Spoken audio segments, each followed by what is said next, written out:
Hi, my name is John Green. This is Crash Course World History, and today we're going to talk about the French Revolution. Admittedly, this wasn't the French flag until 1794, but we just felt like he looked good in stripes. As does this guy, huh? So while the American Revolution is considered a pretty good thing, the French Revolution is often seen as a bloody, anarchic mess. And Mr. Green, I bet like always it's way more complicated than that. Actually, no, it was pretty terrible. Also, like a lot of revolutions, in the end, it exchanged an authoritarian regime for an authoritarian regime. But even if the revolution was a mess, its ideas changed human history far more, I will argue, than the American Revolution.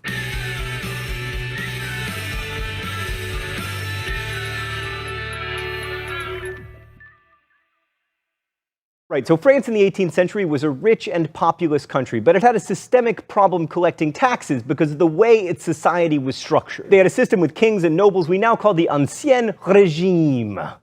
Thank you, 3 years of high school French. And for most French people, it sucked because the people with the money, the nobles and the clergy, never paid taxes. So by 1789, France was deeply in debt thanks to their funding the American Revolution. Thank you, France. We will get you back in World Wars I and II. And King Louis XVI was spending half of his national budget to service the federal debt. Louis tried to reform this system under various finance ministers. He even called for democracy on a local level, but all attempts to fix it failed, and soon France basically declared bankruptcy. This nicely coincided with hailstorms that ruined a year's harvest, thereby raising food prices and causing widespread hunger, which really made the people of France angry because they love to eat. Meanwhile, the king certainly did not look broke, as evidenced by his well-fed physique and fancy footwear. He and his wife Marie Antoinette also got to live in the very nice palace at Versailles thanks to God's mandate, but Enlightenment thinkers like Kant were challenging the whole idea of religion, writing things like, "The main point of enlightenment is of man's release from his self-caused immaturity, primarily in matters of religion." So basically, the peasants were hungry, the intellectuals were beginning to wonder whether God could or should save the king, and the nobility were dithering about eating foie gras and songbirds, failing to make meaningful financial reform. In response to the crisis, Louis XVI called a meeting of the Estates General, the closest thing that France had to a national parliament, which hadn't met since 1614. The Estates General was like a super parliament made up of representatives from the First Estate, the nobles, the Second Estate, the clergy, and the Third Estate,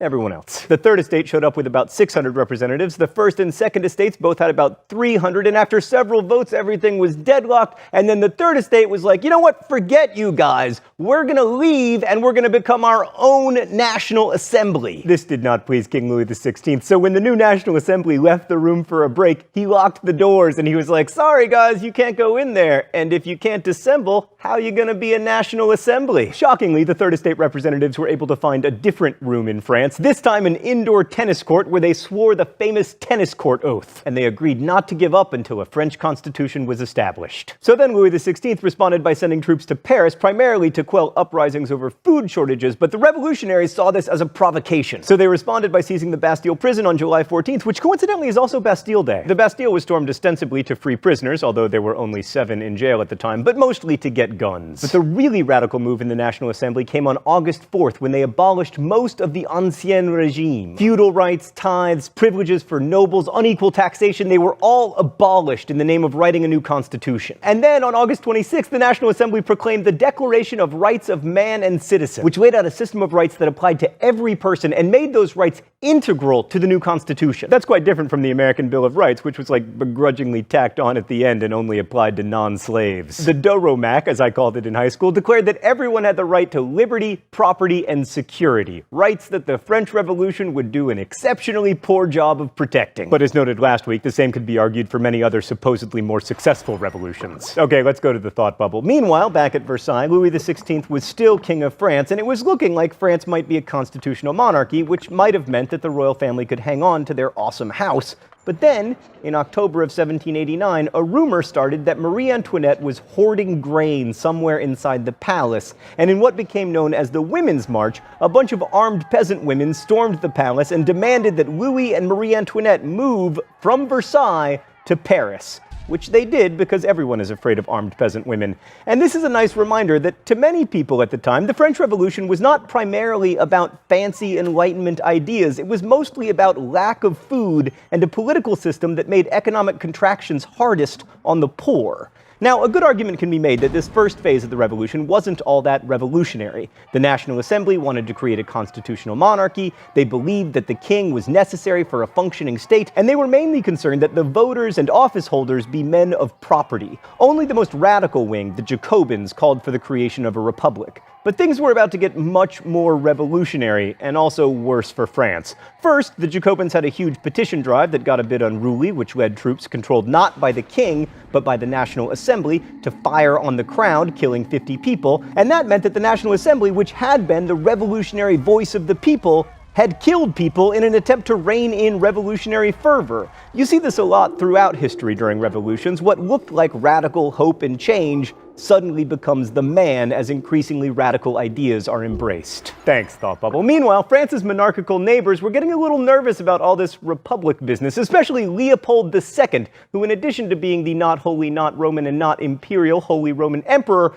was Marie Antoinette's brother. I should note, by the way, that at this point the Holy Roman Empire was basically just Austria. Also, like a lot of monarchs, Leopold II liked the idea of monarchies, and he wanted to keep his job as a person who gets to stand around wearing a dress pointing at nothing, owning winged lion monkeys made out of gold. And who can blame him? So he and King William Frederick II of Prussia together issued the Declaration of Pillnitz, which promised to restore the French monarchy. At this point, Louis and the National Assembly developed a plan. Let's invade Austria. The idea was to plunder Austria's wealth and maybe steal some Austrian grain to shore up French food supplies and also, spread revolutionary zeal. But what actually happened is that Prussia joined Austria in fighting the French. And then Louis encouraged the Prussians, which made him look like an enemy of the revolution, which of course he was. And as a result, the assembly voted to suspend the monarchy, have new elections in which everyone could vote, as long as they were men, and create a new republican constitution. Soon, this convention decided to have a trial for Louis XVI, who was found guilty, and by one vote, sentenced to die via guillotine, which made it difficult for Austria and Prussia to restore him to the throne. Oh, it's time for the open letter?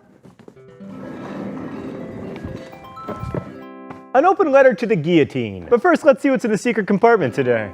Oh, there's nothing. Oh my God, Stan! Gee, that's not funny! Dear Guillotine, I can think of no better example of Enlightenment thinking run amok. Dr. Joseph Guillotine, the inventor of the guillotine, envisioned it as an egalitarian way of dying. They said the guillotine was humane, and it also made no distinction between rich or poor, noble or peasant. It killed equally. You were also celebrated for taking the torture out of execution, but I will remind you, you did not take the dying out of execution. Unfortunately for you, France hasn't executed anyone since 1977, but you'll be happy to know that the last legal execution in France was via guillotine. Plus, you always got a future in horror movies. Best wishes, John Green. The death of Louis XVI marks the beginning of the Terror, the best known, or at least the most sensational phase of the revolution. I mean, if you can kill the king, you can kill pretty much anyone, which is what the government did under the leadership of the Committee of Public Safety, motto, "We suck at protecting public safety," led by Maximilien Robespierre. The Terror saw the guillotining of 16,000 enemies of the revolution, including Marie, I never actually said let them eat cake, Antoinette, and Maximilien Robespierre himself, who was guillotined in the month of Thermidor in the year 2. Oh right, so while France was broke and fighting like 9 wars, the Committee of Public Safety changed the measurements of time because, the traditional measurements are so irrational and religion-y. So they renamed all the months and decided that each day would have 10 hours and each hour 100 minutes. And then after the Terror, the revolution pulled back a bit and another new constitution was put into place, this one giving a lot more power to wealthy people. At this point, France was still at war with Austria and Britain, wars that France ended up winning largely thanks to a little corporal named Napoleon Bonaparte. The war was backdrop to a bunch of coups and counter-coups that I won't get into right now because they were very complicated, but the last coup that we'll talk about in 1799 established Napoleon Bonaparte as the first consul of France. And it granted him almost unlimited executive power under yet another constitution. And when he was declared first consul of France, Napoleon proclaimed, "Citizens, the revolution is established on the principles with which it began. It is over." By which he presumably meant that France's government had gone all the way from here to here.